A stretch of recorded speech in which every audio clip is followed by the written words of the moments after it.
I'm down. Zero, is he dead? Is Logan dead? Zero, come in.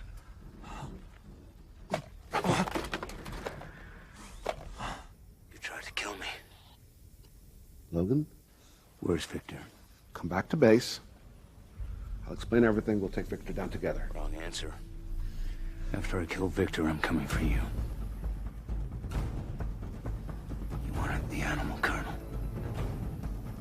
You got it. Hello, I'm Nat, he's Matt, and we got your geek news right here. So, hockey fans grow playoff beards to show support for their favorite team. And for the fourth time in 10 years, I've grown my X-Men chops to show support for my favorite Canadian mutant. Yeah. Well, anyway, it may not be X-Men number 4 exactly, but we're getting to see something arguably better. Exactly. This week, it is a preview of the final theatrical version of X-Men Origins Wolverine. Now, if you have no idea why Matt is so worked up about this, don't worry. As of May 1st, it won't even matter. That's right, because Gavin Hood and Hugh Jackman's vision of how a sick boy from the 1800s becomes a feral killing machine with no memory can be seen the way it was intended. And to give you an idea of Hugh Jackman's commitment to the character that landed him in the big time, Hugh Jackman is producing Wolverine to keep a close eye on quality control. Wolverine is a fairly classic film archetype. It's really bread and butter of male leading roles, and it has been for many years. Han Solo, Mad Max, Dirty Harry, they're the anti-heroes. They're good guys, but they're not always nice guys. And all those characters as I was growing up, they're the ones I loved. I think a lot of our life and daily life is constrained. A lot of our daily life, this is what you should do, and we've been told what we should do, and that's right. I mean, I'm a parent too, you should have manners, you should do this.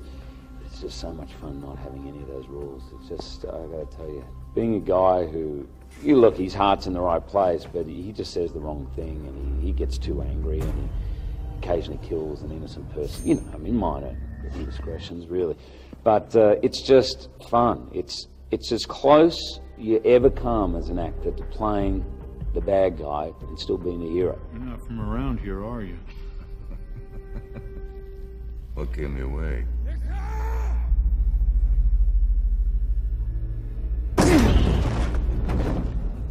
Well. Look what the cat dragged in. The Sabretooth Wolverine rivalry is one of the great rivalries in comic book history. They are perennial enemies, but it sets Logan off on this road of revenge. It's sort of a little bit like one of those great 70s action movies, This character has this myopic vision just to absolutely wreak havoc and revenge on everybody who's done bad things to him. You don't call, you don't write. How else am I supposed to get your attention?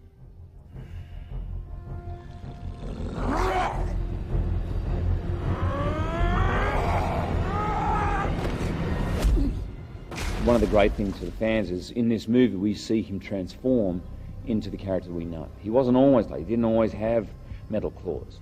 He always had the ability to heal, and he always had these bone claws that you see at the beginning of the movie. But one thing we found out in X-Men 2 was that he volunteered to be experimental. He volunteered for this, and in this movie you're going to find out why.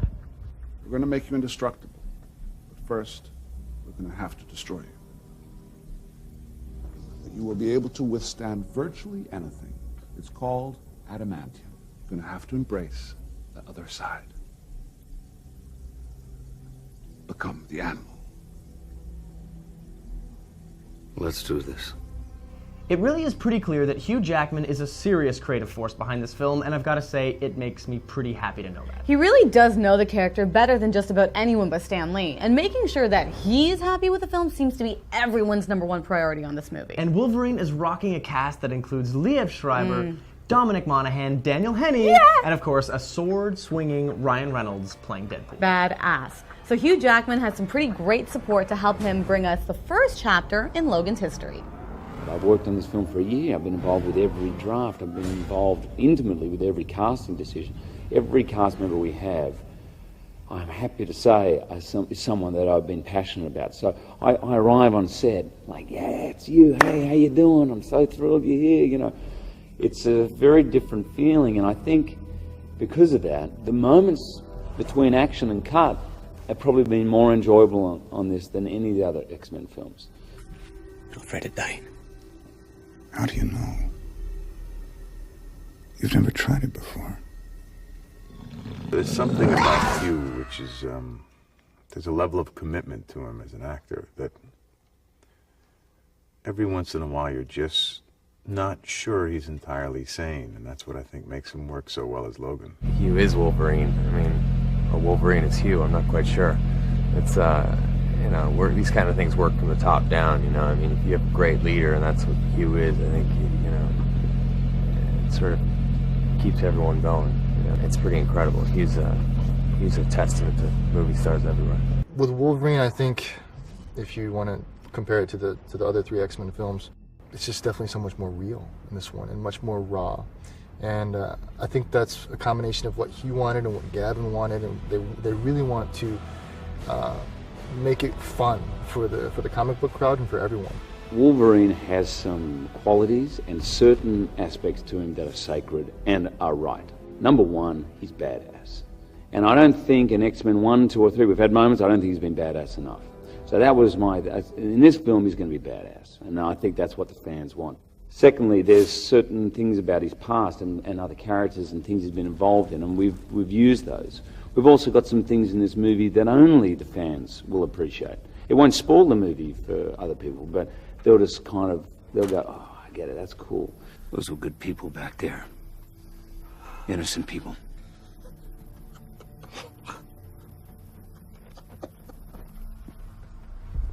Innocent people tend to die around you.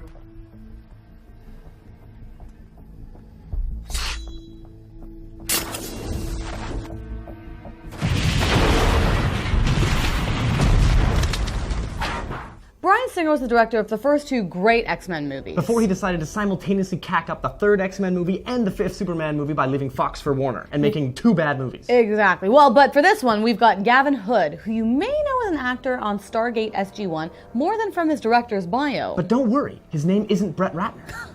Gavin, to me, had this great quality of being a storyteller first, and I always think, my belief, for me to go to a movie like this, I've got to buy the story. I've got to buy the characters. I've got to buy the journey. Everything else for me is icing on the cake. Hey, Fat, Fred. Seem to remember that girl when she was about 85 pounds, huh?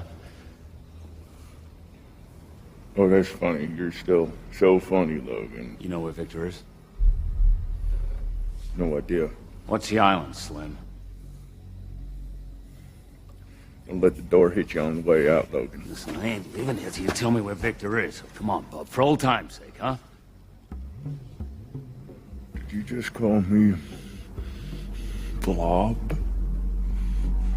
No, but...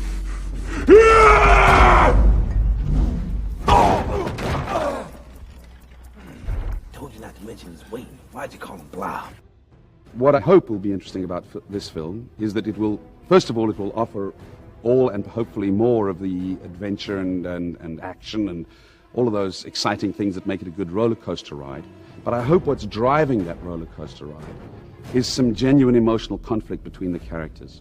And that the idea of being at war with one's own nature helps to fuel the story in a way that energizes the action and makes it more than just action. This is your idea of an idea? I'm trying to help you out, Logan. Dukes don't like you that much, and you don't. That feeling's mutual. Use them gloves, man. Dance with him a little bit.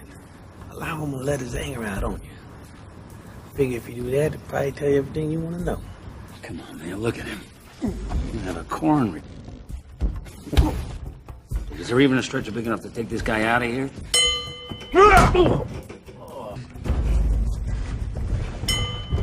Whoop his ass. You want it? Dance with him, Fred. Just like I told you. What's that supposed to do? You want to dance with me? Oh, that feels good.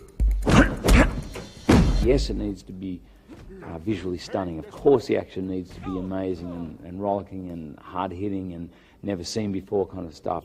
But if you're not drawn in from here to the story, if it's not fun and funny and moving, you've kind of got nothing. It's empty. Here we have a character who is capable of incredible rage, and I think many of us have aspects of ourselves that we're not particularly fond of, and that we struggle with our own inner natures.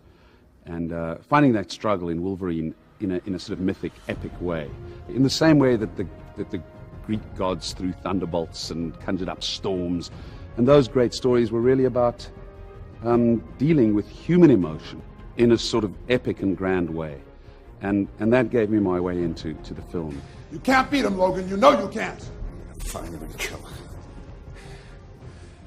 I can give you the tools to defeat him. I promise you two things. You will suffer more pain than any other man can endure, but you will have your revenge. I come with you. I'm coming for blood. No law, no code of conduct. You point me in the right direction, you get the hell out of my way. I absolutely can't wait for Wolverine to hit the big screens in May. Me too. This is getting itchy. Oh, God. Well, I've been crushing on Hugh Jackman since I saw the first trailer for this one, and I've got to say he really does seem like the epitome of what Hollywood leading men should be. And you can follow him on Twitter if you want to. Oh, we do, and he's pretty fun. And we'll be posting our review of Wolverine on the Monday after it comes out. And we'll be sure to make comparisons to the work print. If you've been able to get your hands on that, be sure to buy a ticket and support the filmmakers. Exactly. And if you have no idea what we're talking about, it's not a big deal because we're all in for the same treat on May 1st when Logan goes berserk on us for the first time. What brings you to our fair city? Victor Creed. And who's that? The man I'm gonna kill. Those are mighty nice tags you have on there, sir. The men who took me wore tags just like them. Hey, now, Bub, you listen to me.